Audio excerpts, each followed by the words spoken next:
Hello everyone. In previous class we discussed difference between CUI and GUI, means graphical user interface and command user interface. Now in this class we are going to be discussing some of the examples for operating systems. The first one is disk operating system. Disk operating system or DOS is a single user operating system. It was developed by Bill Gates and Paul Allen in the year 1980 for IBM personal computers. And the features provided by these disk operating systems are file management features, directory management, memory management, command interpreter. These are the few features which are provided by disk operating system. Most of the operating system which are going to be implementing these features only. File management means these are providing facility for creating, editing, deleting files from the respective computer system. In the same way, directory management. Directory management is nothing but creating a directory, change the directory, search the respective directory, delete the directory from the existing computer system. These are the operations carried out with respect to directory management features. The same way, memory allocation, memory deallocations. These are the features of any operating systems which we already discussed in previous classes. But disk operating system is providing these features only. ನಾವು ಹಿಂದಿನ ತರಗತಿ ಒಳಗೆ CUI command user interface, GUI graphical user interface ಹಂಗಂದ್ರೇನು ಅದರದ್ದು ಡಿಫ್ರೆನ್ಸನ್ನು discuss ಮಾಡಿದ್ವಿ. Graphical user interface ಅಂದ್ರೇನು, command user interface ಅಂದ್ರೆ ಅಂತೇಳಿ. ನಾವು ಇವತ್ತಿನ ಕ್ಲಾಸ್ ಒಳಗೆ ಸಮ್ ಎಕ್ಸಾಂಪಲ್ಸ್ ಆಫ್ ಆಪರೇಟಿಂಗ್ ಸಿಸ್ಟಮ್ನ ಡಿಸ್ಕಸ್ ಮಾಡಾಕತ್ತೀವಿ. ಅದರೊಳಗೆ ಒಂದನೇದು ಡಿಸ್ಕ್ ಆಪರೇಟಿಂಗ್ ಸಿಸ್ಟಮ್ ಅಂತ ಕರೀತಾರೆ ಅಥವಾ ಡಾಸ್ ಅಂತ ಕರೀತಾರೆ. DOS DOS or disk operating system. ಈ ಡಿಸ್ಕ್ ಆಪರೇಟಿಂಗ್ ಸಿಸ್ಟಮ್ ಅನ್ನೋದು ಸಿಂಗಲ್ ಯೂಸರ್ ಆಪರೇಟಿಂಗ್ ಸಿಸ್ಟಮ್. ಅಂದ್ರೆ ಒಬ್ಬ ಯೂಸರ್ ಒಂದು ಟಾಸ್ಕ್ ಏನು ಹೇಳ್ತಾನೆ ಅಥವಾ ಒಂದು ಟಾಸ್ಕ್ ಏನು ಅಸೈನ್ ಮಾಡ್ತಾನೆ ಅದನ್ನು ಮಾತ್ರ ಮಾಡೋಷ್ಟು ಕೆಪಾಸಿಟಿ ಅಥವಾ ಕೆಪಾಬಿಲಿಟಿ ಹೊಂದಿರುತ್ತೆ. ಅದಕ್ಕೆ ಸಿಂಗಲ್ ಯೂಸರ್ ಆಪರೇಟಿಂಗ್ ಸಿಸ್ಟಮ್ ಅಂತ ಕರೀತಾರೆ. ಈ ಡಾಸ್ ಆಪರೇಟಿಂಗ್ ಸಿಸ್ಟಮನ್ನು ಬಿಲ್ ಗೇಟ್ಸ್ ಮತ್ತು ಪೌಲ್ ಅಲೆನ್ ಅನ್ನೋರು 1980 ಒಳಗೆ IBM ಕಂಪ್ಯೂಟರ್ಸ್ಗಳಿಗೆ ಡೆವಲಪ್ಮೆಂಟ್ ಮಾಡಿದ್ದು. ಈ ಡಿಸ್ಕ್ ಆಪರೇಟಿಂಗ್ ಸಿಸ್ಟಮ್ ಸರ್ಟನ್ ಫೀಚರ್ಸನ್ನು ಪ್ರೊವೈಡ್ ಮಾಡ್ತೈತಿ. ಅವು ಯಾವ ಅಂದ್ರೆ file management feature, directory management feature, memory management, command interpreters. ಈ ಫೀಚರ್ಸ್ ಎಲ್ಲ ಆಪರೇಟಿಂಗ್ ಸಿಸ್ಟಮು ಫೀಚರ್ಸ್ ಈ ಬೇಸಿಕ್ ಫೀಚರ್ಸನ್ನು ಪ್ರೊವೈಡ್ ಮಾಡ್ತಾರೆ. ಇವನ್ನ ಎಲ್ಲವನ್ನು ನಾವು ಪ್ರೀವಿಯಸ್ ಕ್ಲಾಸ್ ಒಳಗೆ ಡಿಸ್ಕಸ್ ಮಾಡಿದ್ವಿ, ಇನ್ ಜನರಲ್ ಡಿಸ್ಕಸ್ ಮಾಡಿದ್ವಿ. ಆಪರೇಟಿಂಗ್ ಸಿಸ್ಟಮ್ಸ್ ಯಾವ್ಯಾವ ಆಪರೇಟಿಂಗ್ ಸಿಸ್ಟಮ್ಸ್ ಏನೇನು ಫೀಚರ್ಸ್ ಪ್ರೊವೈಡ್ ಮಾಡ್ತಾವೆ ಅನ್ನೋದನ್ನು ಈಗ ನಾವು ಈ ಕ್ಲಾಸ್ ಒಳಗೆ ಡಿಸ್ಕಸ್ ಮಾಡಾಕತ್ತೀವಿ. ಈ ಡಿಸ್ಕ್ ಆಪರೇಟಿಂಗ್ ಸಿಸ್ಟಮ್ ಏನೇನು ಫೀಚರ್ ಪ್ರೊವೈಡ್ ಮಾಡ್ತದಪ್ಪ ಅಂದ್ರೆ file management features. File management features ಅಂದ್ರೆ ನಾವು ಯಾವುದೋ ಒಂದು ಫೈಲನ್ನು ಕ್ರಿಯೇಟ್ ಮಾಡ್ಬೋದು, ಎಡಿಟ್ ಮಾಡ್ಬೋದು, ಅದನ್ನು ರೈಟ್ ಮಾಡ್ಬೋದು, ಕಂಪ್ಯೂಟರ್ ಸಿಸ್ಟಮ್ ಇಂದ ಡಿಲೀಟ್ ಮಾಡ್ಬೋದು. ಇದು file management operations of file management. This feature is provided by disk operating system. ಅದ್ರ ಗತೆನ ಡೈರೆಕ್ಟರಿ ಮ್ಯಾನೇಜ್ಮೆಂಟ್ ಅಂದ್ರೆ ಯಾವುದಾದ್ರೂ ಫೋಲ್ಡರ್ ಕ್ರಿಯೇಟ್ ಮಾಡ್ಬೋದು, ಚೇಂಜ್ ಮಾಡ್ಬೋದು, ಸರ್ಚ್ ಮಾಡ್ಬೋದು, ಆ ಪರ್ಟಿಕ್ಯುಲರ್ ಡೈರೆಕ್ಟರಿನ ಕಂಪ್ಯೂಟರ್ ಸಿಸ್ಟಮ್ನಿಂದ ತೆಗೆದು ಹಾಕ್ಬೋದು. ಈ ಡೈರೆಕ್ಟರಿ ಮ್ಯಾನೇಜ್ಮೆಂಟ್ ಫೀಚರ್ಸನ್ನು ಡಿಸ್ಕ್ ಆಪರೇಟಿಂಗ್ ಸಿಸ್ಟಮ್ ಪ್ರೊವೈಡ್ ಮಾಡ್ತೈತಿ. ಅದೇ ರೀತಿ memory management operations, memory management features. ಅದರೊಳಗೆ ನಾವು ಬೇಕಾದಷ್ಟು ಮೆಮರಿ ಅಲೋಕೇಟ್ ಮಾಡ್ಬೋದು, ಡಿಅಲೋಕೇಟ್ ಮಾಡ್ಬೋದು. These are the various features provided by disk operating system. Next one is Unix operating system. Unix was developed by Dennis Ritchie and Ken Thompson on a DEC in the year 1985 by Sun Microsystems. And the features provided by Unix operating systems are hierarchical file organization, portability, multi-user, multitasking support, facilitate kernel and shell programming, machine independent, excellent tools and tool building utilities. These are the few features provided by Unix operating systems. We're going to discuss these features one by one. First one is hierarchical file organizations. Hierarchical file organizations is nothing but in which files are going to be organized from hierarchical structures in computer memory or in computer system. That's why these are called as an hierarchical file organizations. Usually these files are going to be inherited or start descending from an top folder called or top directory called root directory. From root directory, all these sub-descendant directories are going to be generated or subdirectories are going to be created.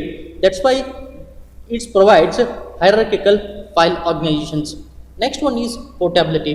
This operating system provides facility for portability features. Portability means we are allowed to carry these operating system program or this operating system from one system to another systems without little or no modifications. That is called as an portability, and which is also support for multi-user multitasking support. Means multi-user means it allows us to more than one user to execute their instructions, and multitasking more than one task to be executed simultaneously. These two features are provided by Unix operating system. It also facilitates kernel and shell programming. Kernel and shell programming are core programming of this Unix operating system, which allow us to make any changes to this Unix operating system and which we can make modifications. That is called as an kernel and shell programming, which is machine independent. With irrespective of any device or any computer system, we are able to install Unix operating system on any system. That is called as an machine independent, which is also provide facility for excellent tools to building utilities. Building utilities means if you want to design any copy operations, delete operation, cut paste operations, these utility operations can be easily developed by using these Unix tools. ನಾವು ಈಗ discuss ಮಾಡಾಕತ್ತಿದ್ದು Unix operating system. ಈ Unix operating ಸಿಸ್ಟಮನ್ನು Dennis Richie ಮತ್ತು Ken Thomson ಅನ್ನೋರು DEC ಒಳಗೆ 1985 ಒಳಗೆ ಸಣ್ಣ micro ಸಿಸ್ಟಮಿಗೆ development ಮಾಡ್ತಾರೆ. ಈ ಯುನಿಕ್ಸ್ ಆಪರೇಟಿಂಗ್ ಸಿಸ್ಟಮ್ ಕೆಲವೊಂದಿಷ್ಟು ಇಂಪಾರ್ಟೆಂಟ್ ಫೀಚರ್ಸನ್ನು ಹೊಂದೈತಿ. ಅವು ಯಾವಪ್ಪ ಅಂದ್ರೆ hierarchical file organisations, portability, multi user multitasking support, facilitate kernel and shell programming, machine independent, excellent tools and tool building utilities. ಹಂಗಂದ್ರೆ ಒನ್ ಬೈ ಒನ್ ಈ ಫೀಚರ್ಸನ್ನು ಡಿಸ್ಕಸ್ ಮಾಡೋಣಂತ. ಒಂದನೇದು hierarchical file organisations. Hierarchical file organisation ಅಂದ್ರೆ ನಮಗೆ ಈ Unix operating system ಒಳಗೆ ಒಂದು ರೂಟ್ ಡೈರೆಕ್ಟರಿ ಅಂತ ಕ್ರಿಯೇಟ್ ಆಗುತ್ತೆ. ಆ ರೂಟ್ ಡೈರೆಕ್ಟರಿಲಿಂತ ಎಲ್ಲವೂ ಸಬ್ ಡೈರೆಕ್ಟರಿ ಕ್ರಿಯೇಟ್ ಆಕ್ಕೊಂತ ಬರ್ತಾವೆ. ಅದಕ್ಕೆ ಅದನ್ನು ಹೈರಾರ್ಕಿಕಲ್ ಫೈಲ್ ಆರ್ಗನೈಜೇಷನ್ಸ್ ಅಂತ ಕರೀತಾರೆ. ಅಂದ್ರೆ ಫಸ್ಟ್ ಕ್ರಿಯೇಟ್ ಆಗೋದು ರೂಟ್ ಡೈರೆಕ್ಟ್ರಿ, ಆ ರೂಟ್ ಡೈರೆಕ್ಟ್ರಿಲಿಂತ ಬೇರೆ ಸಬ್ ಡೈರೆಕ್ಟ್ರಿ ಅಥವಾ ಸಬ್ ಫೋಲ್ಡರ್ ಕ್ರಿಯೇಟ್ ಆಕೊಂತ ಬರ್ತಾವೆ. ಅದಕ್ಕೆ ಹೈರಾರ್ಕಿಕಲ್ ಫೈಲ್ ಆರ್ಗನೈಜೇಷನ್ಸ್ ಅಂತ ಕರೀತಾರೆ. ಇದರೊಳಗೆ ನೀವು ಏನೋ ಯಾವುದೋ ಫೈಲ್ ಅಥವಾ ಯಾವುದೋ ಪ್ರೋಗ್ರಾಮ್ ಡೇಟಾ ಆರ್ಗನೈಸ್ ಆಗ್ಬೇಕಂತಂದ್ರೆ ಅದು ಕಂಪಲ್ಸರಿ ರೂಟ್ ಡೈರೆಕ್ಟ್ರಿಲಿಂತ ಡಿಸೆಂಡೆಂಟ್ ಹಾಕುವಂತ ಬರುತ್ತೆ. ಅದಕ್ಕೆ ಅದನ್ನು ಹೈರಾರ್ಕಿಕಲ್ ಫೈಲ್ ಆರ್ಗನೈಜೇಷನ್ ಅಂತ ಕರೀತಾರೆ. ಯಾವುದೋ ಫೈಲ್ ಹೆಂಗೆ ಆರ್ಗನೈಸ್ ಹಾಕೋಪ್ಪ ಅಂದ್ರೆ ಒಂದು ರೂಟ್ ಡೈರೆಕ್ಟ್ರಿಲಿಂತ ಡಿಸೆಂಡೆಂಟ್ ಆಗಿ ಆರ್ಗನೈಸ್ ಹಾಕುವಂತ ಬರ್ತಾವೆ. ಅದನ್ನು ಹೈರಾರ್ಕಿಕಲ್ ಫೈಲ್ ಆರ್ಗನೈಜೇಷನ್ ಅಂತ ಕರೀತಾರೆ. Next one is portability. Portability ಅಂತಂದ್ರೆ ನಾವು ಈ ಆಪರೇಟಿಂಗ್ ಸಿಸ್ಟಮನ್ನು ನಾವು ಬೇರೆ ಮಷಿನ್ಸ್ಗೆ ಈಸಿ ಕ್ಯಾರಿ ಮಾಡ್ಬೋದು with little or no modifications. ಅದಕ್ಕೆ ಪೋರ್ಟಬಿಲಿಟಿ ಫೀಚರ್ಸ್ ಅಂತ ಕರೀತಾರೆ. ಒಂದು ಸಿಸ್ಟಮಿಗೆ ಡೆವಲಪ್ಮೆಂಟ್ ಮಾಡಿದ್ದು ಇನ್ನೊಂದು ಸಿಸ್ಟಮಿಗೂ ಇದನ್ನು ಈಸಿ ಅಂದ್ರೆ ನೀನು ಯಾವುದಾದ್ರೂ ಒಂದು ಪ್ರೋಗ್ರಾಮನ್ನು ಯುನಿಕ್ಸ್ ಆಪರೇಟಿಂಗ್ ಸಿಸ್ಟಮ್ನ ಡೆವಲಪ್ಮೆಂಟ್ ಮಾಡಿದ್ರಿ, ಆ ಪ್ರೋಗ್ರಾಮನ್ನು ನಾವು ಒಂದು ಸಿಸ್ಟಮ್ನಿಂದ ಇನ್ನೊಂದು ಸಿಸ್ಟಮಿಗೆ ಕ್ಯಾರಿ ಮಾಡ್ಬೋದು, ಅದನ್ನು ಎಕ್ಸಿಕ್ಯೂಟಿವ್ ಮಾಡ್ಬೋದು with little or no modification. ಆ ಫೀಚರ್ಸನ್ನು ಪೋರ್ಟಬಿಲಿಟಿ ಫೀಚರ್ಸ್ ಅಂತ ಕರೀತಾರೆ. Means carry from one system to another systems. The third features multi user multitasking. ಈ ಯುನಿಕ್ಸ್ ಆಪರೇಟಿಂಗ್ ಸಿಸ್ಟಮ್ ನಮಗೆ ಮಲ್ಟಿ ಯೂಸರ್ ಮತ್ತು ಮಲ್ಟಿಟಾಸ್ಕಿಂಗ್ ಫೀಚರ್ಸನ್ನು ಪ್ರೊವೈಡ್ ಮಾಡ್ತೈತಿ. ಅಂದರೆ ಸೈಮಲ್ಟೇನಿಯಸ್ಲಿ ಮೋರ್ ದ್ಯಾನ್ ಒನ್ ಯೂಸರ್ಗೆ ಅವ್ರ ಪ್ರೋಗ್ರಾಮನ್ನು ಎಕ್ಸಿಕ್ಯೂಟ್ ಮಾಡೋಕೆ ಅಲೋ ಮಾಡ್ತೈತಿ. ಅದು ಮತ್ತು ಮಲ್ಟಿಟಾಸ್ಕಿಂಗ್ನು ಸಪೋರ್ಟ್ ಮಾಡ್ತೈತಿ. ಅಂದರೆ ಮೋರ್ ದ್ಯಾನ್ ಒನ್ ಟಾಸ್ಕನ್ನು ಸೈಮಲ್ಟೇನಿಯಸ್ಲಿ ಎಕ್ಸಿಕ್ಯೂಟ್ ಮಾಡೋಕೆ ಅಲೋ ಮಾಡ್ತೈತಿ. ಇದು ಮಲ್ಟಿ ಯೂಸರ್ ಮಲ್ಟಿಟಾಸ್ಕಿಂಗ್ ಫೀಚರ್ಸನ್ನು ಪ್ರೊವೈಡ್ ಮಾಡ್ತೈತಿ. ಅದ್ರ ಜೊತೆ ಕರ್ನಲ್ ಮತ್ತು ಶೆಲ್ ಪ್ರೋಗ್ರಾಮಿಂಗೂ ಫೆಸಿಲಿಟಿ ಪ್ರೊವೈಡ್ ಮಾಡ್ತೈತಿ. ಶೆಲ್ ಮತ್ತು ಕರ್ನಲ್ ಪ್ರೋಗ್ರಾಮಿಂಗ್ ಅಂತಂದ್ರೆ ನಮಗೆ ಈ ಕೋರ್ ಪ್ರೋಗ್ರಾಮಿಂಗ್ ಕನ್ಸೆಪ್ಟ್ ಅಂತ ಕರೀತಾರೆ. ನಾವು ಆಪರೇಟಿಂಗ್ ಸಿಸ್ಟಮಿಗೆ ಯುನಿಕ್ಸ್ ಆಪರೇಟಿಂಗ್ ಸಿಸ್ಟಮ್ಗೆ ಶೆಲ್ ಅಥವಾ ಕರ್ನಲ್ ಪ್ರೋಗ್ರಾಮ್ಲಿಂದ ನಾವು ಈ ಯುನಿಕ್ಸ್ ಆಪರೇಟಿಂಗ್ ಸಿಸ್ಟಮನ್ನು ಅಲ್ಟರ್ ಮಾಡ್ಬೋದು, ಅಥವಾ ಅಪ್ಡೇಟ್ ಮಾಡಿ ಯೂಸ್ ಮಾಡ್ಕೋಬೋದು. ಅದನ್ನು ನಾವು ಕರ್ನಲ್ ಅಥವಾ ಶೆಲ್ ಪ್ರೋಗ್ರಾಮಿಂಗ್ ಅಂತ ಕರೀತಾರೆ. Fifth one machine independent. Machine independent ಅಂದರೆ ನಮಗೆ ಯಾವುದೋ ಒಂದು ಪ್ರೋಗ್ರಾಮನ್ನು ಅಥವಾ ಈ ಯುನಿಕ್ಸ್ ಆಪರೇಟಿಂಗ್ ಸಿಸ್ಟಮನ್ನು ಯಾವುದೇ ಮಷಿನ್ಸ್ ಒಳಗೆ ನಾವು ಇನ್ಸ್ಟಾಲ್ ಮಾಡ್ಬೋದು with irrespective of any device. ಅಂದ್ರೆ ಅದು ಯಾವ್ದು ಬೇಕಾದ ಕಂಪ್ಯೂಟರ್ ಸಿಸ್ಟಮ್ ಇರ್ಬೋದು, ಯಾವ್ದು ಬೇಕಾದ ಕಂಪ್ಯೂಟರ್ ಸಿಸ್ಟಮ್ ಒಳಗೆ ಯುನಿಕ್ಸ್ ಆಪರೇಟಿಂಗ್ ಸಿಸ್ಟಮನ್ನು ಇನ್ಸ್ಟಾಲ್ ಮಾಡಿ ಯೂಸ್ ಮಾಡ್ಕೋಬೋದು. ಇನ್ನು 6ನೇ ಇಂಪಾರ್ಟೆಂಟ್ ಫೀಚರ್ಸ್ ಅಂದರೆ excellent tools and tool building utilities. Excellent tools and tool building utilities ಅಂತಂದ್ರೆ ನಾವು ಯಾವುದಾದ್ರೂ ಯುಟಿಲಿಟಿ ಪ್ರೋಗ್ರಾಮ್ ಅಥವಾ ಯುಟಿಲಿಟಿ ಅಪ್ಲಿಕೇಶನ್ ಡೆವಲಪ್ಮೆಂಟ್ ಮಾಡ್ಬೇಕಂತಂದ್ರೆ ಈ ಯುನಿಕ್ಸ್ ಆಪರೇಟಿಂಗ್ ಸಿಸ್ಟಮ್ ನಮ್ಗೆ ಎಕ್ಸಲೆಂಟ್ ಟೂಲ್ಸನ್ನು ಪ್ರೊವೈಡ್ ಮಾಡ್ತದೆ.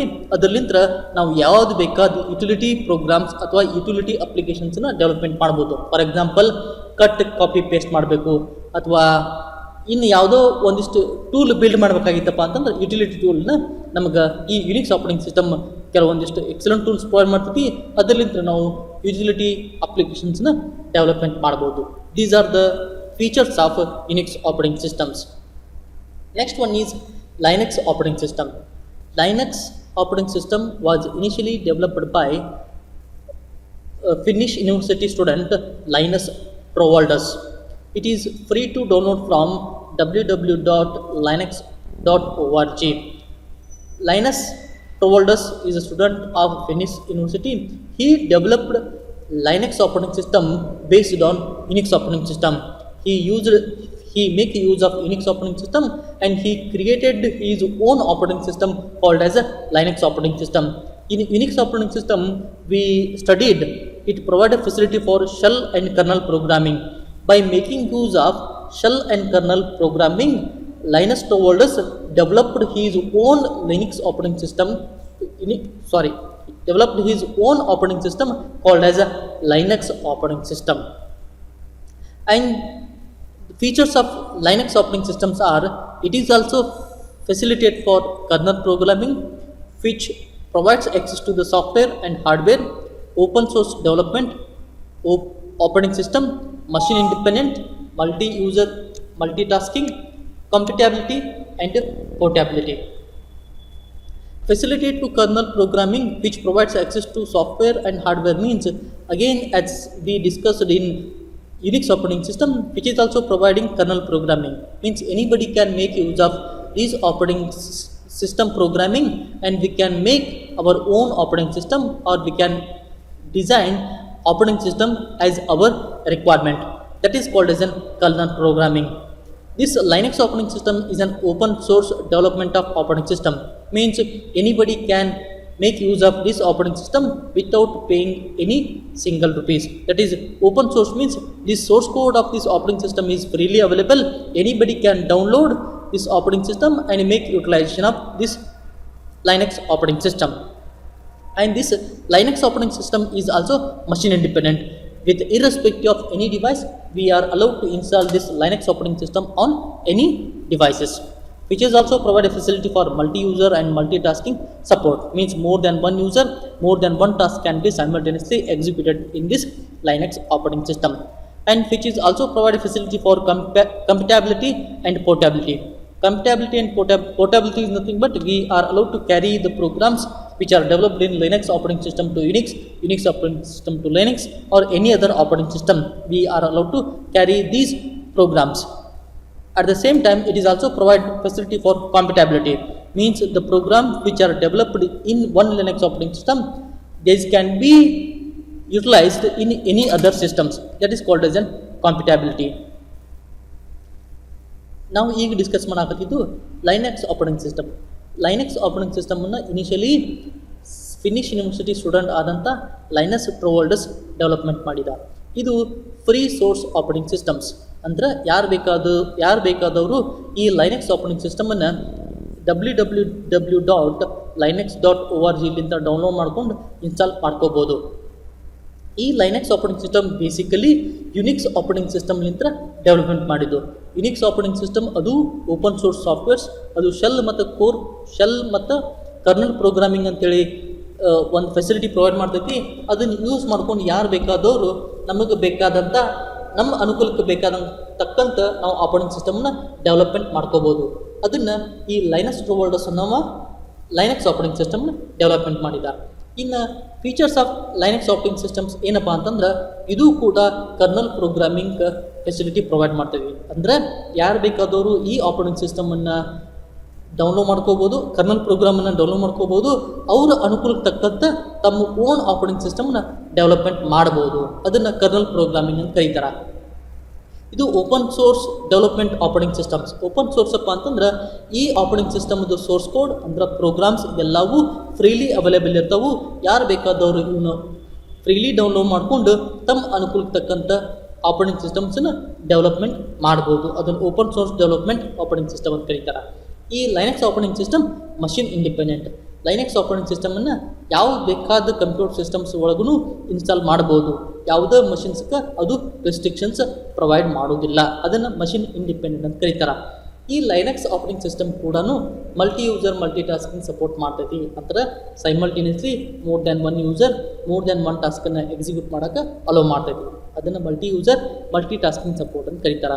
ಇದರ ಜೊತೆಗೆ ಅದು ಕಾಂಪಿಟೇಬಿಲಿಟಿ ಮತ್ತು ಪೋರ್ಟೇಬಿಲಿಟಿ ಫೀಚರ್ಸ್ನು ಪ್ರೊವೈಡ್ ಮಾಡ್ತೈತಿ. ಪೋರ್ಟೇಬಿಲಿಟಿ ಫೀಚರ್ಸ್ ಅಪ್ಪ ಅಂದ್ರೆ ಲೈನೆಕ್ಸ್ ಆಪರೇಟಿಂಗ್ ಸಿಸ್ಟಮ್ನಾಗ ಡೆವಲಪ್ ಮಾಡಿದಂಥ ಪ್ರೋಗ್ರಾಮನ್ನು ಮತ್ತು ಇನ್ನೊಂದು ಯಾವುದೋ ಆಪರೇಟಿಂಗ್ ಸಿಸ್ಟಮಿಗೆ ಕ್ಯಾರಿ ಮಾಡಿ ಅದನ್ನು ಎಕ್ಸಿಕ್ಯೂಟ್ ಮಾಡ್ಬೋದು.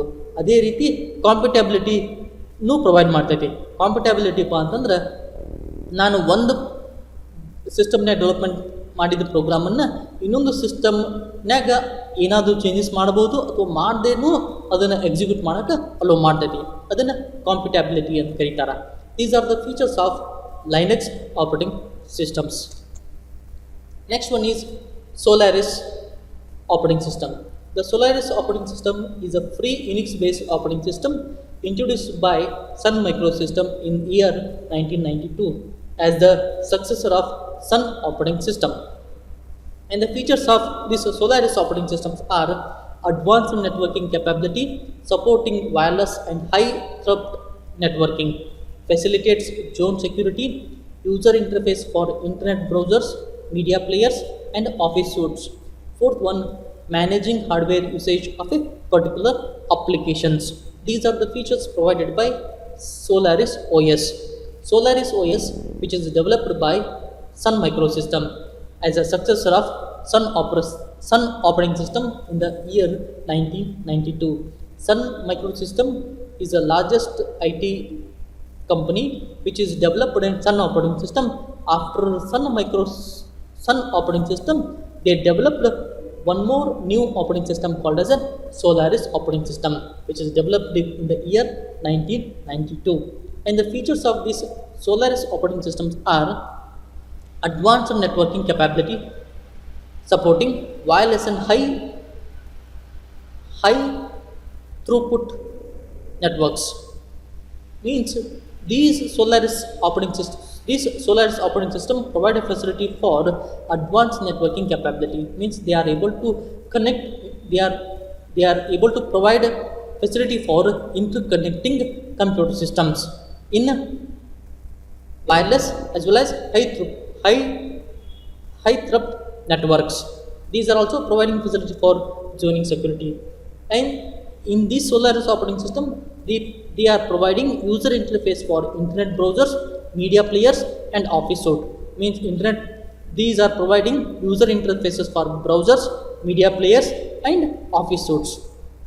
And this Solaris operating system is capable to manage particular hardware usage of a particular system. Means if I am going to be using any particular hardware devices to a computer system, these can be easily managed with help of this Solaris operating system. ಈಗ ನಾವು discuss ಮಾಡಾಕತ್ತಿದ್ದು Solaris operating system. ಈ Solaris operating system ಕೂಡ Unix based operating system. Unix based operating system ಅಂದ್ರೆ Unix operating ಸಿಸ್ಟಮನ್ನು base ಇಟ್ಕೊಂಡು ಅಥವಾ ಅದರದ್ದು ಒಂದಿಷ್ಟು ಫೀಚರ್ಸ್ ಇಟ್ಕೊಂಡು ಡೆವಲಪ್ ಮಾಡ್ತಕ್ಕಂಥ ಆಪರೇಟಿಂಗ್ ಸಿಸ್ಟಮಿಗೆ ಯುನಿಕ್ಸ್ ಬೇಸ್ಡ್ ಆಪರೇಟಿಂಗ್ ಸಿಸ್ಟಮ್ ಅಂತ ಕರೀತಾರೆ. ಈ ಸೋಲಾರಿಸ್ ಆಪರೇಟಿಂಗ್ ಸಿಸ್ಟಮನ್ನು ಸನ್ ಮೈಕ್ರೋ ಸಿಸ್ಟಮ್ದವರು ಡೆವಲಪ್ಮೆಂಟ್ ಮಾಡಿದರು. ಸನ್ ಮೈಕ್ರೋ ಸಿಸ್ಟಮ್ ಅನ್ನೋದು ಒಂದು largest I T company computer ಸಿಸ್ಟಮ್ದು ಅದು ಈ ಸೋಲಾರಿಸ್ ಆಪರೇಟಿಂಗ್ ಸಿಸ್ಟಮ್ ಡೆವಲಪ್ಮೆಂಟ್ ಮಾಡ್ತು. ಈ ಸೋಲಾರಿಸ್ ಆಪರೇಟಿಂಗ್ ಸಿಸ್ಟಮ್ ಡೆವಲಪ್ಮೆಂಟ್ ಮಾಡೋಕ್ಕಿಂತ ಮೊದಲು ಅವರು ಸನ್ ಆಪರೇಟಿಂಗ್ ಸಿಸ್ಟಮ್ ಅನ್ನೋದನ್ನು ಡೆವಲಪ್ಮೆಂಟ್ ಮಾಡಿದರು. ಅದು ಆದ ನಂತರ 1992 ಸೋಲಾರಿಸ್ ಆಪರೇಟಿಂಗ್ ಸಿಸ್ಟಮನ್ನು ಡೆವಲಪ್ಮೆಂಟ್ ಮಾಡಿದರು. ಈ ಸೋಲಾರಿಸ್ ಆಪರೇಟಿಂಗ್ ಸಿಸ್ಟಮ್ದು ಒಂದಿಷ್ಟು ಇಂಪಾರ್ಟೆಂಟ್ ಫೀಚರ್ಸ್ ಯಾವಪ್ಪ ಅಂದ್ರೆ advanced networking capability, supporting wireless and high throughput networks. ಈ Solaris operating system advance networking capability features provide ಮಾಡ್ತೈತಿ. ಅಂದ್ರೆ ಕಂಪ್ಯೂಟರ್ ಸಿಸ್ಟಮ್ಸ್ನ ಇಂಟರ್ಕನೆಕ್ಟ್ ಮಾಡಿ ಅವನ್ನ ವೈರ್ಲೆಸ್ ಕನೆಕ್ಷನ್ ಮಾಡೋಕೆ ಟ್ರೈ ಮಾಡ್ತೈತಿ. ಅದು ವೈರ್ಲೆಸ್ ಕಮ್ಯುನಿಕೇಷನ್ಸ್ ಎಸ್ಟಾಬ್ಲಿಷ್ ಮಾಡ್ತೈತಿ. ಅದಕ್ಕೆ wireless and high throughput networks ಅಂತ ಕರೀತಾರೆ. ಇದು ಫೆಸಿಲೇಟ್ ಜೋನಿಂಗ್ ಸೆಕ್ಯೂರಿಟಿ ಅಂತಲೂ ಕರೀತಾರೆ. ಈ Solaris operating system Solaris operating system internet ಬ್ರೌಸರಿಗೆ, ಮೀಡಿಯಾ ಪ್ಲೇಯರಿಗೆ, ಆಫೀಸ್ ಸೂಟಿಗೆ ಯೂಸರ್ ಇಂಟರ್ಫೇಸನ್ನು ಪ್ರೊವೈಡ್ ಮಾಡ್ತದೆ. ಇಂಟರ್ನೆಟ್ ಬ್ರೌಸರು, ಮೀಡಿಯಾ ಪ್ಲೇಯರ್ಸ್, ನಮಗೆ MP3 ವಿಡಿಯೋ ಪ್ಲೇಯರ್ಗೆ ಅಥವಾ ಆಫೀಸ್ ಸೂಟ್ಸ್ ಅಂದರೆ ವರ್ಡ್, ಎಕ್ಸೆಲ್, ಪವರ್ ಪಾಯಿಂಟ್, ಈ ಆಫೀಸ್ ಸೂಟ್ಸ್ಗೆ ಯೂಸರ್ ಇಂಟರ್ಫೇಸನ್ನು ಪ್ರೊವೈಡ್ ಮಾಡ್ತದೆ.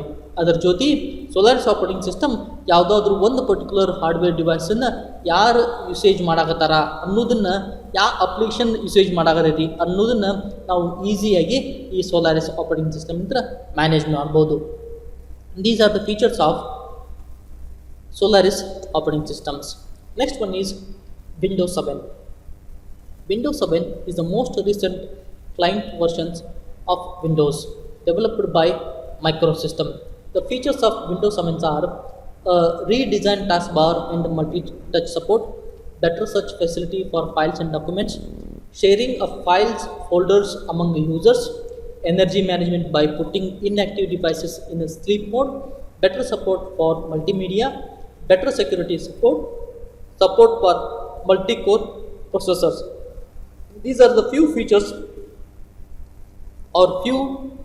features provided by Windows 7 operating system. Windows 7, which is developed by Microsystems, important features of Windows 7 are a redesigned taskbar and multi-touch support. These Windows 7 operating system which provide facility for multi-touch support and redesigned taskbar for end users utilizations. These are providing better search facility for searching files, folders, documents which are stored in Windows 7 operating systems. Which is also provide facility for sharing the files and folders among its users by interconnect the systems which are interconnected themselves. They are easily able to share files and folders among their respective users, and it is managing inactive devices. These energy management by putting inactive devices in a sleep mode means if any backend applications are running, these backend applications are going to be making inactive for storing energy. Means if I'm going to in the background, if certain applications are going to be running, then the power as well as CPU time is going to be utilized by those applications. If any such applications are going to be running backgroundly, then these applications are going to be transferring or sending them to a sleep mode. That is called as an energy management, which is taken care by Windows 7 with respect to those inactive applications. Next one is better support for multimedia. Better support for multimedia means video for better playing of audio video files. It is going to be providing multimedia applications. Next one is better security support. Better security support with respect to system as well as files which we are going to be stored on Windows 7 for those which is going to be providing better security. Means until unless by means of user ID passwords or by means of providing antivirus firewall settings which does not allow you to unauthorized access to our computer system. That is called as an better security support, and which is also support for multi-core processor. To increase or enhance the features of an computer system, it requires one or more processor, which is also provided facility for multi-core processor. Means implementation of 2 or more processor in computer systems. That is called as an multi-core processors. ನಾವು ಈಗ discuss ಮಾಡಾಕತ್ತಿದ್ದು Windows 7 operating system. Windows 7 operating ಸಿಸ್ಟಮ್ನ Microsoft ಕಂಪ್ನಿಯವರು development ಮಾಡಿದ್ದು. ಈ Windows 7 operating ಸಿಸ್ಟಮ್ದ features ಏನಪ್ಪ ಅಂತಂದ್ರೆ, ಒಂದೇದು redesign task bar and multi touch support. End ಯೂಸರ್ದು redesign taskbar and multi-touch support. End user utilizations ಅಥವಾ ಅವ್ರದ್ದು ಪರ್ಫಾರ್ಮೆನ್ಸ್ ಯೂಸೇಜ್ ಪರ್ಫಾರ್ಮೆನ್ಸ್ ಇನ್ಕ್ರೀಸ್ ಮಾಡೋ ಸಂಬಂಧ ರೀಡಿಸೈನ್ ಟಾಸ್ಕ್ ಬಾರ್ ಮತ್ತು ಮಲ್ಟಿ ಟಚ್ ಸಪೋರ್ಟನ್ನು ಇಂಪ್ಲಿಮೆಂಟ್ ಮಾಡ್ಯಾರ. ಅದ್ರ ಜೊತೆ better search facility for files and folders and documents. ಅಂದ್ರೆ ವಿಂಡೋಸ್ 7 ಆಪರೇಟಿಂಗ್ ಸಿಸ್ಟಮ್ ಒಳಗೆ ನಾವು ಸ್ಟೋರ್ ಮಾಡ್ತಕ್ಕಂಥ ಫೈಲ್ ಆಗಲಿ, ಫೋಲ್ಡರ್ ಆಗಲಿ ಅಥವಾ ಯಾವುದೇ ಡಾಕ್ಯುಮೆಂಟನ್ನಾಗಲಿ ನಾವು ಈಸಿಯಾಗಿ ಸರ್ಚ್ ಮಾಡಿ ಹುಡುಕ್ಬೋದು. ಅದು better search facility for searching files and folders in Windows 7 operating system. ಅದ್ರ ಜೊತೆ ನಮಗೆ ಫೈಲ್ಸ್ ಮತ್ತು ಫೋಲ್ಡರ್ಸನ್ನು ನಾವು ಕನೆಕ್ಟ್ ಮಾಡಿದಂಥ ಯೂಸರ್ಸಿಗೆ ಈಸಿಯಾಗಿ ಶೇರ್ ಮಾಡೋಕ್ಕೆ ಫೆಸಿಲಿಟಿ ಪ್ರೊವೈಡ್ ಮಾಡ್ತದೆ. Next one is energy management by putting inactive device in sleep mode. ಹಂಗಂದ್ರೆ ನಮ್ಗೆ ಬ್ಯಾಕ್ಗ್ರೌಂಡ್ ಒಳಗೆ ಕೆಲವೊಂದಿಷ್ಟು ಇನ್ಆಕ್ಟಿವ್ ಅಪ್ಲಿಕೇಶನ್ಸ್ ರನ್ ಹಾಕಿದ್ದಪ್ಪ ಅಂದ್ರೆ ಅವಕ್ಕೆಲ್ಲಕ್ಕೂ ಸಿಸ್ಟಮ್ ಪವರ್ ಮತ್ತು ಸಿಸ್ಟಮ್ CPU ಟೈಮನ್ನು ನಾವು ಕೊಡಬೇಕಾಗತ್ತೆ. ಈ ಇನ್ಆಕ್ಟಿವ್ ಅಪ್ಲಿಕೇಶನ್ಸನ್ನು ಅವನ್ನ ಸ್ಲೀಪ್ ಮೋಡಿಗೆ ಕಳಿಸೋದ್ರ ಮುಖಾಂತರ ಎನರ್ಜಿ ಮ್ಯಾನೇಜ್ಮೆಂಟನ್ನು ಪ್ರೊವೈಡ್ ಮಾಡ್ತದೆ. ಅದು ವಿಂಡೋಸ್ 7. ಅದ್ರ ಜೊತೆ better support for multimedia. Better support for multimedia ಅಂದ್ರೆ ನಮ್ಮ ಮಲ್ಟಿಮೀಡಿಯಾ ಅಪ್ಲಿಕೇಶನ್ ಅಂತ MP3 ಆಗಿರ್ಬೋದು ಅಥವಾ ವಿಡಿಯೋ ಪ್ಲೇಯರ್ ಆಗಿರ್ಬೋದು ಅಥವಾ ಆಡಿಯೋ ವಿಡಿಯೋ ಪ್ಲೇಯರ್ ಆಗಿರ್ಬೋದು, ಇವಕ್ಕನ್ನ ಪ್ಲೇ ಮಾಡತಕ್ಕಂಥದ್ದು ಅಥವಾ ಇವಕ್ಕನ್ನ ಯೂಸೇಜ್ ಮಾಡ್ತಕ್ಕಂಥದ್ದು ಸಪೋರ್ಟನ್ನು ಪ್ರೊವೈಡ್ ಮಾಡ್ತದೆ. ಅದ್ರ ಜೊತೆ better security support. Better security support ಅಂದರೆ ಕಂಪ್ಯೂಟರ್ ಸಿಸ್ಟಮನ್ನು ಸೆಕ್ಯೂರ್ ಮಾಡೋದು, ಅದ್ರ ಜೊತೆ ಆಪರೇಟಿಂಗ್ ಸಿಸ್ಟಮನ್ನು ಸೆಕ್ಯೂರ್ ಮಾಡ್ಕೊಳ್ಳೋದು ಈ ವಿಂಡೋಸ್ 7 ರೆಸ್ಪಾನ್ಸಿಬಿಲಿಟಿ. ಕಂಪ್ಯೂಟರ್ ಸಿಸ್ಟಮನ್ನು ಸೆಕ್ಯೂರಿಟಿ ಮಾಡೋಕ್ಕೆ ಯೂಸರ್ ID ಪಾಸ್ವರ್ಡ್ ಪ್ರೊವೈಡ್ ಮಾಡೋದು, ಆ ಪರ್ಟಿಕ್ಯುಲರ್ ಯೂಸರಿಗೆ ಯೂಸರ್ ID ಎಂಟ್ರಿ ಮಾಡೋದ್ರ ಮುಖಾಂತರ ಸಿಸ್ಟಮಿಗೆ ಅಲೋ ಮಾಡಿದರೆ ನಮಗೆ ವಿಂಡೋಸ್ ಫೈರ್ವಾಲ್ ಸೆಟ್ಟಿಂಗ್ಸ್ ಎನೇಬಲ್ ಮಾಡೋದ್ರ ಮುಖಾಂತರ ಯಾವುದಾದ್ರೂ ಅನ್ಅಥರೈಸ್ ಎಕ್ಸೆಸ್ ನಮ್ಮ ಸಿಸ್ಟಮನ್ನು ಎಕ್ಸೆಸ್ ಮಾಡ್ತಿದ್ದಪ್ಪ ಅಂದ್ರೆ ಅದನ್ನು ಪ್ರೊಹಿಬಿಟ್ ಮಾಡ್ತೈತಿ. ಅದು ಬೆಟರ್ ಸೆಕ್ಯೂರಿಟಿ ಸಪೋರ್ಟ್ ಅಂತ ಕರೀತಾರೆ. ಅದ್ರ ಜೊತೆ ಮಲ್ಟಿ ಕೋರ್ ಪ್ರೊಸೆಸರ್ನು ಸಪೋರ್ಟ್ ಮಾಡ್ತೈತಿ. ಮಲ್ಟಿ ಕೋರ್ ಪ್ರೊಸೆಸರ್ ಅಪ್ಪ ಅಂತಂದ್ರೆ ನಮ್ಮ ಕಂಪ್ಯೂಟರ್ ಸಿಸ್ಟಮ್ದು ಪರ್ಫಾರ್ಮೆನ್ಸ್ ಇನ್ಕ್ರೀಸ್ ಆಗ್ಬೇಕಂದ್ರೆ ಒಂದು ಪ್ರೊಸೆಸರ್ ಬದಲಾಗಿ ಎರಡರ ಬದಲಾಗಿ 4 ಪ್ರೊಸೆಸರ್ನ ಇಂಪ್ಲಿಮೆಂಟ್ ಮಾಡ್ಕೊತಾರೆ. ಈ ನಂಬರ್ ಆಫ್ ಪ್ರೊಸೆಸರ್ನ ಇಂಪ್ಲಿಮೆಂಟ್ ಮಾಡ್ಕೊಳಕ್ಕೆ ಫೆಸಿಲಿಟಿ ಪ್ರೊವೈಡ್ ಮಾಡ್ತೈತಿ. ಅದನ್ನು support for multi core processor ಅಂತ ಕರೀತಾರೆ. Next one is Windows 8. Windows 8 is a 2012 touch user interface version of a Microsoft Windows, which is also developed by Microsoft company. And the features provided by Windows 8 are better interface aimed at tablet computers and touch screen devices without taskbar. You need to remember this one. Safety and security, online service and functionalities, Windows Store applications, secure boot, which is prevent usage of bootkits for loading multiple operating system. These are the few features provided by Windows 8 operating systems. We're going to discuss these one by one. Better interface aimed at tablet computers and touch screen devices. These Windows 8 operating system, which is mainly developed for tablet computers or handheld devices or touch screen devices to provide better interface. Means the devices which does not make use of any taskbars. Means the touch screen devices, for those touch screen devices the purposely Windows 8 is going to be developed for such touch screen devices, which is also provide facility for safety and security to the respective computer system, and which provide online services and functionalities.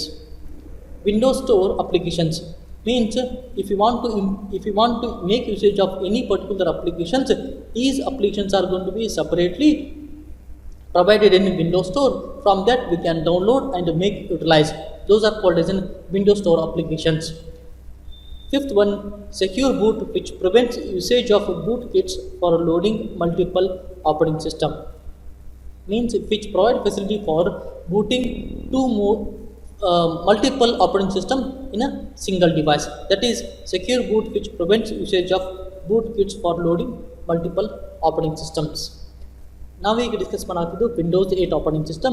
This Windows 8 operating system main purpose touch user interface implement ಮಾಡಕನೆ development ಮಾಡಿದ್ದು. ಇದನ್ನು ಕೂಡ Microsoft ದವರು development ಮಾಡಿದ್ದು. ಇನ್ನು features of Windows 8 ಅಪ್ಪ ಅಂತಂದ್ರೆ ಇವು Windows 8 operating system better user interface create ಮಾಡ್ತಾರೆ. ಮೇನ್ಲಿ ಟಚ್ ಸ್ಕ್ರೀನ್ ಅಥವಾ ಟ್ಯಾಬ್ಲೆಟ್ ಕಂಪ್ಯೂಟರ್ಸ್ಗಳಿಗೆ ಇಂಪ್ಲಿಮೆಂಟ್ ಮಾಡೋಕೆ ಈ ವಿಂಡೋಸ್ 8 ಆಪರೇಟಿಂಗ್ ಸಿಸ್ಟಮನ್ನು ಡೆವಲಪ್ಮೆಂಟ್ ಮಾಡಿದ್ದು. ಇದ್ರೊಳಗೆ ನಮಗೆ ಯಾವುದೋ ಟಾಸ್ಕ್ ಬಾರ್ ಇರೋದಿಲ್ಲ. ಯೂಶ್ವಲಿ ವಿಂಡೋಸ್ ಆಪರೇಟಿಂಗ್ ಸಿಸ್ಟಮ್ ಒಳಗೆ ಟಾಸ್ಕ್ ಬಾರ್ ಇರುತ್ತೆ. ಟಾಸ್ಕ್ ಬಾರ್ ಅಂದ್ರೆ ಕೆಳಗಡೆ ಸ್ಟಾರ್ಟ್ ಮೆನ್ಯೂ ಮತ್ತು ಅದರೊಳಗೆ ಒಂದಿಷ್ಟು ಬಟನ್ಸ್ ಇರ್ತಾವಲ್ಲ, ಆ ಬಾರನ್ನು ಟಾಸ್ಕ್ ಬಾರ್ ಅಂತ ಕರೀತಾರೆ. ಬಟ್ ವಿಂಡೋಸ್ 8ಕ್ಕೆ ಯಾವುದೇ ಟಾಸ್ಕ್ ಬಾರ್ ಇರೋದಿಲ್ಲ.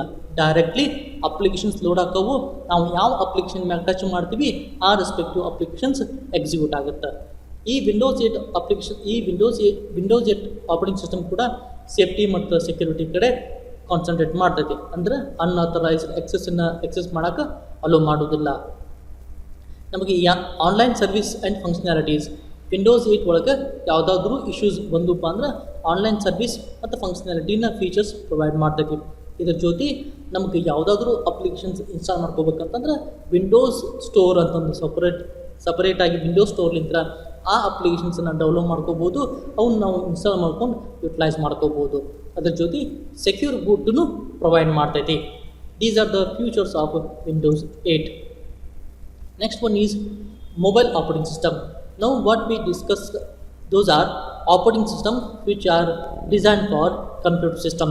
Now we are going to be discussing an operating systems for mobile devices, means which we are allowed to carry from easily handheld devices and easily carry from one place to another places. Those are called as mobile devices, mobile operating systems.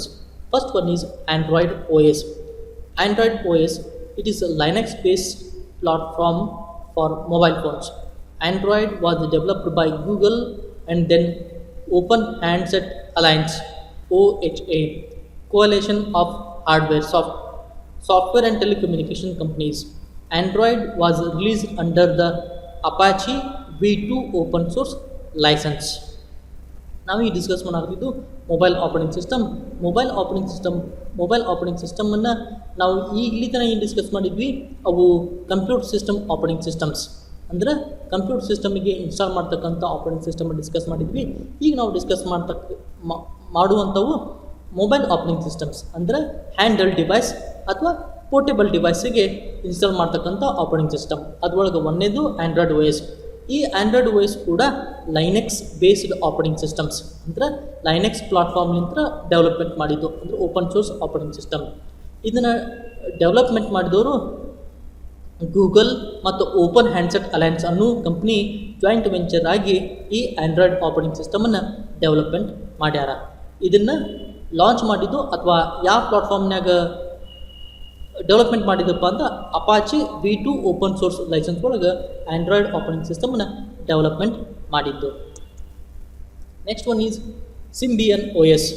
Symbian OS, it is an operating system for mobile phones used on Nokia advanced or data enabled smartphones. The Symbian OS is designed for the specific requirements of 2G and 3G phones. Symbian OS is specially developed for Nokia handsets. In earlier Nokia handsets are going to be using this Symbian operating systems only, and these operating systems are developed to meet the requirements of 2G and 3G phones. ಈ ನಾವು discuss ಮಾಡ್ತಕ್ಕಂಥದ್ದು ಎರಡನೇ mobile operating system ಯಾವುದು ಅಂದ್ರೆ Symbian OS. Symbian operating system ಅನ್ನೋದನ್ನು Nokia handset ಸಂಬಂಧನ development ಮಾಡಿದ್ದು. ಈ ನೋಕಿಯಾ ಹ್ಯಾಂಡ್ಸೆಟ್ಟನ್ನು ಮೊದಲ ನೋಕಿಯಾ ಹ್ಯಾಂಡ್ಸೆಟ್ಟಿಗೆ compulsory Symbian OS Symbian operating ಸಿಸ್ಟಮನ್ನು ಯೂಸ್ ಮಾಡ್ತಿದ್ರು. ಬಟ್ ಈಗ ಅದು ಮೈಕ್ರೋಸಾಫ್ಟ್ ಕಂಪ್ನಿಯ ಜೊತೆ ಜಾಯಿಂಟ್ ವೆಂಚರ್ ಆಗಿ ನೋಕಿಯಾ ಫೋನ್ ಒಳಗೆ ವಿಂಡೋಸ್ ಆಪರೇಟಿಂಗ್ ಸಿಸ್ಟಮ್ ಐತಿ. ಬಟ್ ಮೊದಲ Symbian ಆಪರೇಟಿಂಗ್ ಸಿಸ್ಟಮನ್ನು ಯೂಸ್ ಮಾಡ್ತಿದ್ರು. ಈ Symbian ಆಪರೇಟಿಂಗ್ ಸಿಸ್ಟಮ್ 2G ಮತ್ತು 3G ಫೋನ್ಸದ ರಿಕ್ವೈರ್ಮೆಂಟ್ ಫುಲ್ಫಿಲ್ ಮಾಡೋ ಸಂಬಂಧನ ನೋಕಿಯಾ ಫೋನಿಗೆ ಡೆವಲಪ್ಮೆಂಟ್ ಮಾಡಿದ್ದು. Third one is Windows Phone 8 operating system.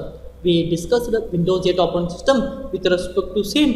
There is a mobile operating system there is also a Windows operating system for mobile phone also, that is Windows Phone 8. Windows Phone 8 is a mobile operating system developed by Microsoft and is the successor to its Windows mobile platform.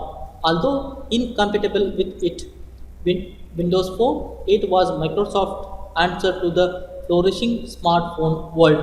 Windows Phone 8 ಅನ್ನೋದು Windows of ಮೈಕ್ರೋಸಾಫ್ಟ್ದವ್ರು launch ಮಾಡ್ತಕ್ಕಂಥ Windows mobile operating system. ಇದು mobile phone ಸಂಬಂಧನ develop ಮಾಡತಕ್ಕಂಥ Windows phone 8 operating system.